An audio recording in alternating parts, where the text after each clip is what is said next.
হিন্দুদের পবিত্র ধর্মগ্রন্থগুলোর মধ্যে রয়েছে ছান্দোগ্য উপনিষদ। এখানে বলা হয়েছে অধ্যায় নম্বর 6 অনুচ্ছেদ 2 পরিচ্ছেদ 1, एकम एविदित्यम।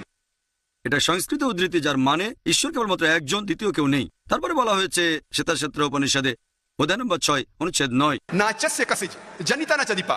এই কথাটার মানে হচ্ছে সর্বশক্ত ঈশ্বর, তার কোনো প্রভু নেই, তার কোনো বাবা মা নেই, তার মা নেই, তার কোনো বাবা মা নেই। এর উল্লেখ আছে শ্বেতাক্ষেত্র উপনিষদে অধ্যায় নম্বর 4 অনুচ্ছেদ 19, न तस्य प्रतिमा अस्ति। ঈশ্বরের সমতুল্য আর কিছুই নেই, সর্বশক্ত ঈশ্বরের সমতুল্য কিছু নেই। হিন্দু ধর্মগ্রন্থগুলোর মধ্যে সবচেয়ে জনপ্রিয় আর সবচেয়ে বেশি পড়া ভগবদ্গীতা।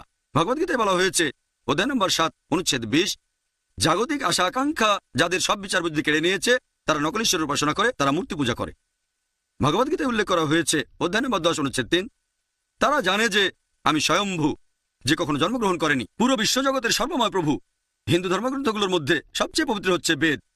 যজুর্বেদে উল্লেখ আছে অধ্যায় নম্বর 32 অনুচ্ছেদ নম্বর 3, न तस्य प्रतिमा अस्ति। মহান ঈশ্বরের কোনো প্রতিমূর্তি নেই, সর্বশক্তিমান ঈশ্বরের কোনো প্রতিমা নেই। যজুর্বেদে উল্লেখ করা হয়েছে অধ্যায় নম্বর 40 অনুচ্ছেদ 9, अंधात्म प्रविशन्ति या असम्मुतिम उपास्ते। তারা অন্ধকারে প্রবেশ করছে যারা আসাম্বতীর উপাসনা করে, বিভিন্ন প্রাকৃতিক জিনিস যেমন আগুন, পানি, বাতাস ইত্যাদি। অনুচ্ছেদটা তারপর বলছে তারা আরো বেশি অন্ধকারে প্রবেশ করছে যারা উপাসনা করে সাম্বতীর, মানে মানুষের বানানো জিনিস, যেমন টেবিল, চেয়ার, মূর্তি ইত্যাদি। এ কথা কে বলেছে?